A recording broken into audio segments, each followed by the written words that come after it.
le 6 février 1800.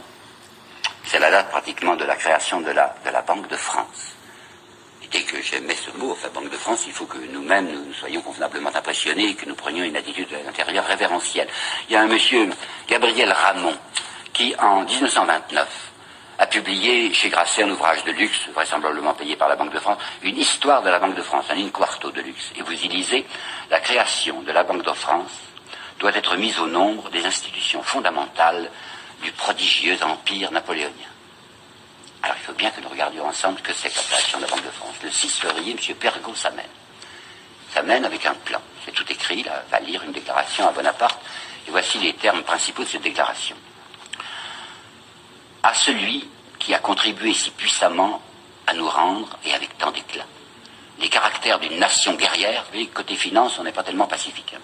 Il appartient de faire connaître que notre nation, c'est assez joli de la part de Suisse, Pergaud, que notre nation est aussi appelée à se faire admirer et respecter par les effets d'une bonne économie politique.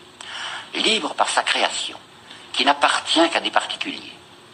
La banque que je propose de créer, écoutez bien, ne négociera avec le gouvernement que lorsqu'elle y rencontrera ses convenances et le complément de ses sûretés.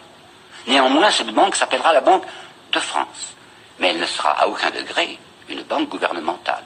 Elle sollicite du Premier Consul la promulgation d'une loi qui, sans peut-être paraître s'occuper nominativement de notre établissement, consolidera son existence.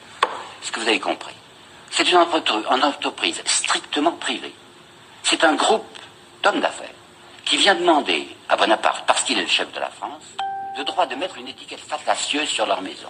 On mettra Banque de France pour faire croire à la clientèle c'est une banque au service de la France, alors que ça sera simplement leurs intérêts privés, mais comme il y aura Banque de France, vraisemblablement les capitaux afflueront. C'est le 6 que Pergaud fait cette proposition assez inouïe à Bonaparte. Le 13 février, Bonaparte acquiesce. Et même, il fait savoir à Pergaud qu'ils n'ont rien à craindre parce que Pergaud a toujours peur que le gouvernement s'immisce dans cette banque de France. Toute intervention du gouvernement dans l'administration de la banque pourrait devenir pour elle une cause de discrédit, a dit très gentiment Pergaud. Vous voyez la manœuvre, hein. On déclare toujours que l'étatisme est épouvantable et il faut à aucun degré que la banque paraisse une banque d'État. Seulement en même temps, on s'adresse en douce et discrètement à l'État pour lui demander non seulement sa garantie, mais même son argent, comme vous allez voir. Le 25 février, c'est Bonaparte qui écrit une lettre extrêmement gentille à Lecouteux. Lecouteux, lui au moins c'est un Français, qui était du conseil d'administration de la banque, enfin de l'établissement qui allait se constituer sous le titre trompeur de Banque de France.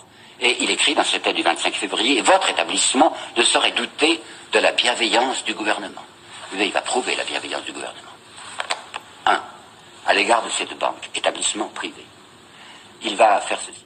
Il va charger cette banque privée de payer les dettes de l'État et les pensions, les rentes et les pensions. Un versement d'État, ça sera fait, pas gratuitement, vous pensez bien, elle prendra sa commission, mais ce sera cette Banque de France, c'est là où on ira payer, enfin retirer ses coupons de rente. Bon, 1. Deuxièmement, Bonaparte a établi pour le système des impôts quelque chose d'assez particulier que les livres disent peu, et que je tiens à vous dire avec précision. Il a créé des receveurs généraux qui sont en somme des gens qui prennent la suite des fermiers généraux de l'Ancien Régime.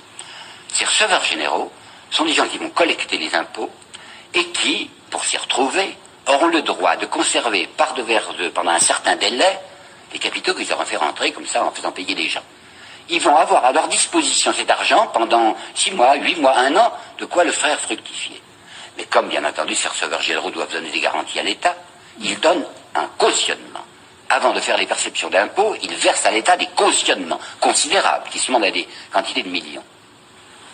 Eh bien, Bonaparte accepte de confier à la Banque de France la plupart des cautionnements des receveurs généraux. C'est-à-dire que l'argent de l'État, l'argent versé par les receveurs généraux à l'État, cet argent, Bonaparte le remet pour le faire fructifier personnellement à la Banque de France. Et troisièmement, en 1803, nous ne sommes qu'en 1800, mais je tenais à vous le dire maintenant, en 1803, Bonaparte acceptera que cette banque soit privilégiée au point qu'elle sera seule habilitée à faire du papier-monnaie.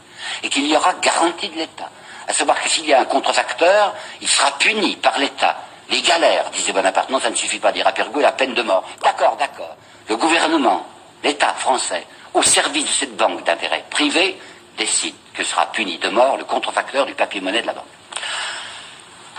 Il y a un personnage dont je vous parlerai plusieurs fois, qui a écrit des mémoires d'un extrême intérêt.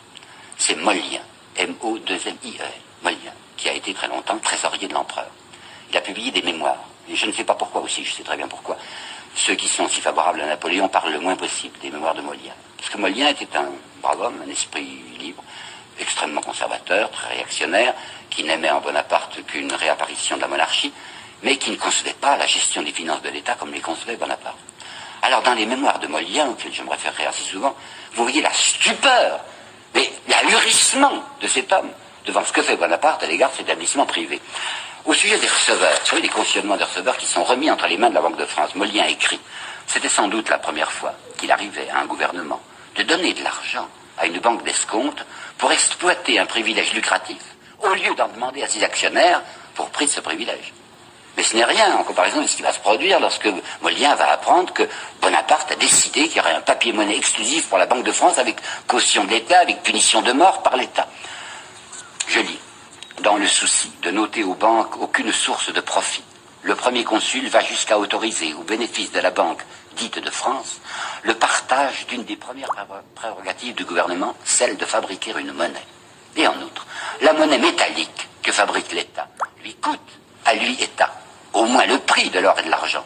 Tandis que le privilège inouï accordé à l'établissement Pergaud, Mallet et compagnie consiste en ce que cette banque, pure association d'intérêts privés, aura le droit de fabriquer une monnaie qui ne lui coûte rien.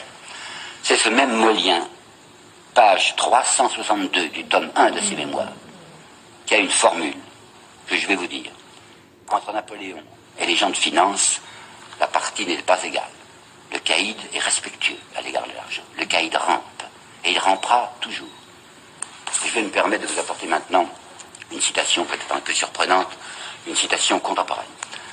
La citation d'un très grand écrivain français à propos d'un autre général, bien différent de Bonaparte, lui aussi très puissant, mais puissant jusqu'à telle limite que ce grand écrivain, si dévoué qu'il soit au dit général, a eu le mérite de marquer.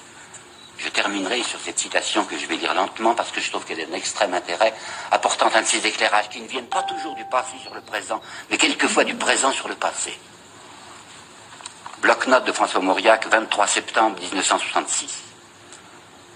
Ce que le général n'a pas fait, et ce qu'il ne dépendait pas de lui de faire, c'est d'obliger à lâcher prise ses mains, ces quelques mains, oui, ce petit nombre de mains, qui tiennent les commandes secrètes de l'État, qui assurent les immenses profits de quelques-uns et qui font de chacun de nous les têtes d'un troupeau